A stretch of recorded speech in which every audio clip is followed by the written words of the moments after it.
G'day guys, this is Rob from Troutlore.com.au, Australia's fly tying specialist store. Today we're doing this fun little variation on a tag style jig nymph. I call it the pink Myst jig, and it's one that the trout surely will not say no to. So let's get started.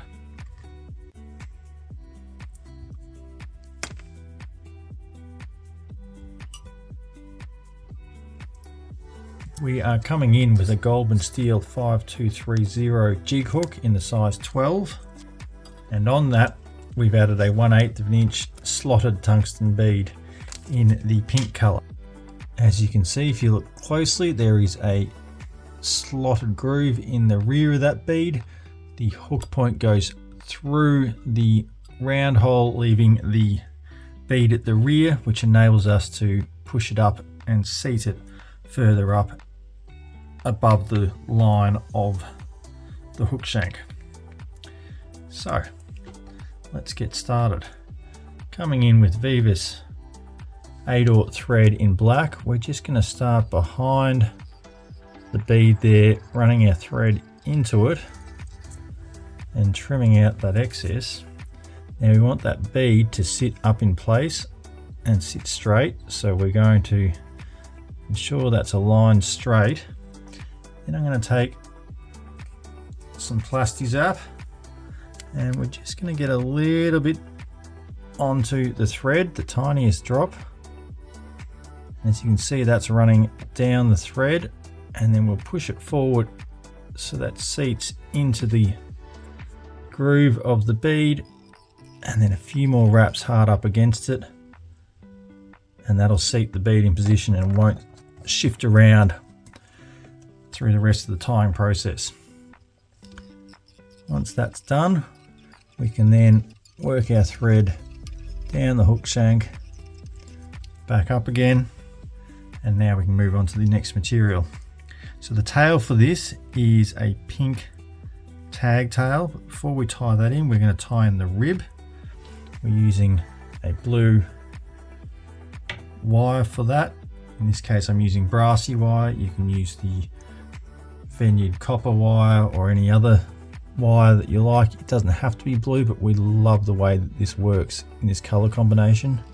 So starting just behind the bead, we're running that wire down to where the bend in the hook starts, and then we'll fold that down and out of the way. Then for the tail, we're using hot pink Glo-Brite. So we're going to take a length of it, fold it over, and then fold it over on itself 2 more times, so we're getting 6 strands together. I find that works well for this size. As you size down the hook, you can always reduce strands in that. Alternatively, as you size up, you can put additional strands in. This works nicely at this sort of size. So capturing that up at the bead, I'm just going to run that down to that same point and finish with our thread at the rear. For the body of this, we're using the new Perfect Possum dub in the Stonefly black color. So we will get some dubbing wax on the thread. We want to create a nice fine noodle for this one. We really want to wrap it nice and tight. So we're just going to come in with a little bit of dubbing, bit by bit, and keep that noodle nice and tight. Start wrapping just forward of the rear, and then bring it back down to end up at where the tag starts. Then as we go, checking that noodle so it stays tight, we'll just start wrapping forwards, and we just want to create the slightest of taper as we go up.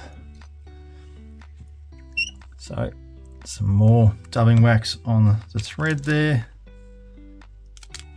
and another spot of dubbing, which we will then spin on, making sure that we're always moving our thumb and forefinger in the same direction to spin this. Don't go back and forth, you just undo what you did with the previous movement.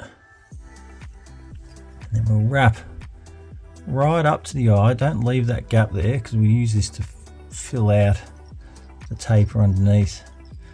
Come back a little bit and then just take off that excess that's not needed and clean that up with a thread, finishing behind the eye. Before we wrap the wire in, I'm just going to come around with my longer scissors, making sure not to cut the thread in the process. Just trim out any of those long fibers that might have snuck out in the process.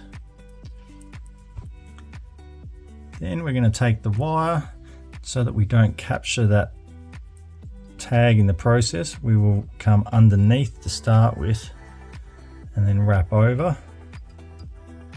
and then make evenly spaced wraps up the body. It sort of disappears in this black dubbing at this stage, but as soon as the light captures that blue wire, it really pops.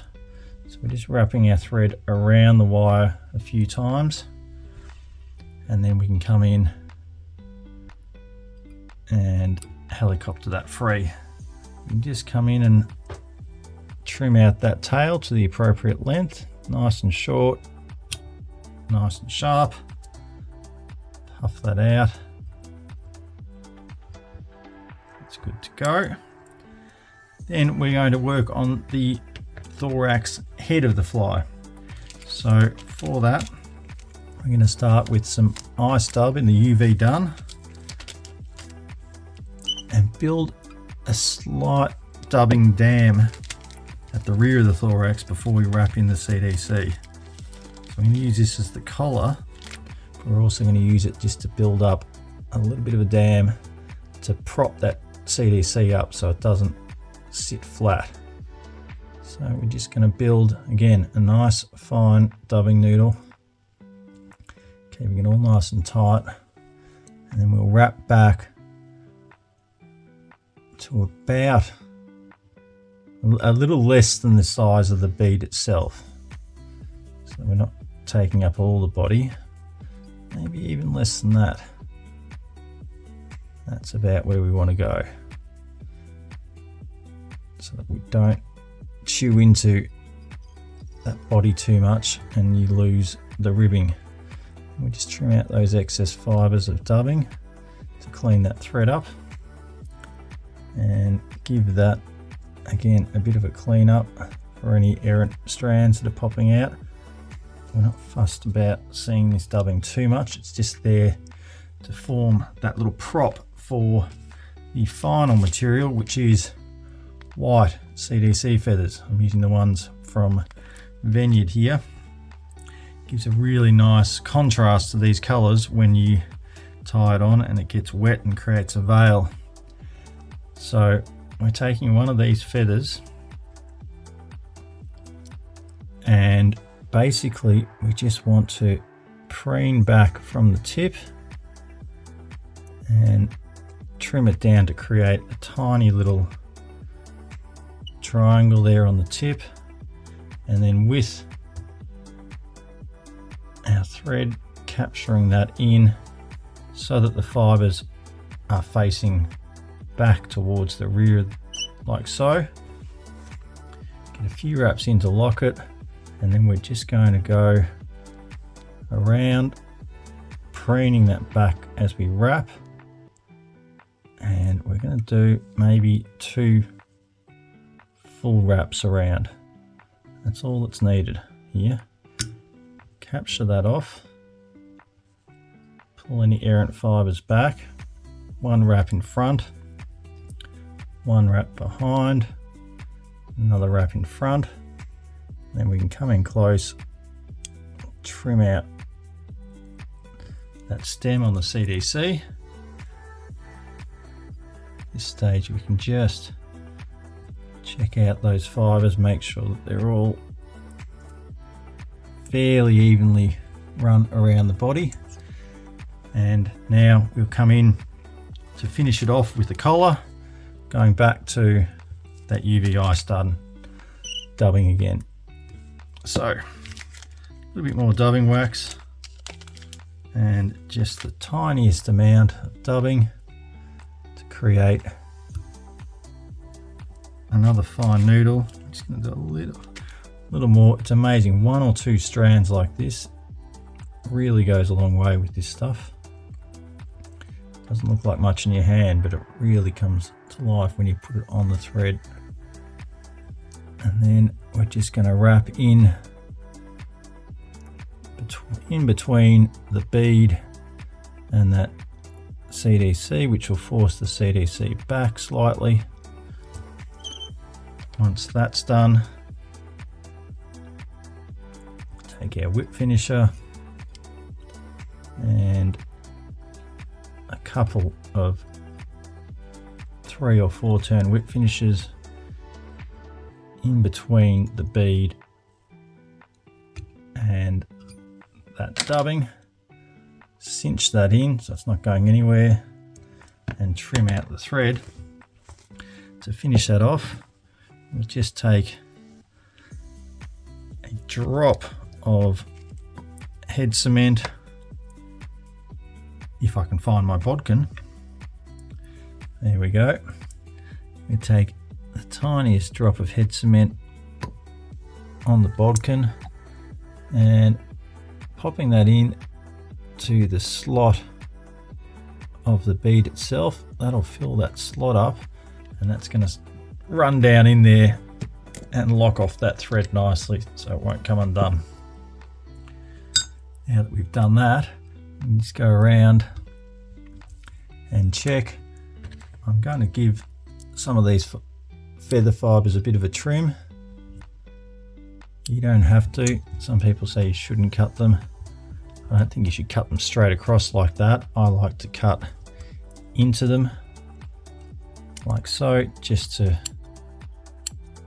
randomly shorten them and get them all down to a length that veils the fly but doesn't necessarily extend. And there you have it. Now if we wet our fingers, we can run that back and you get an idea of how that's going to look once it's wet. There it is. That is the pink Myst jig fly. It's a spin on a popular favorite, one that uses a bunch of very fishy colors and one that we're sure is going to catch a lot of fish this season. As usual, all the materials are available from the Troutlore fly tying store. You can find the materials list down there in the description. We really appreciate you guys sticking in there and watching all these videos with us. It's great to hear feedback from you. Leave us a comment if you like what you see.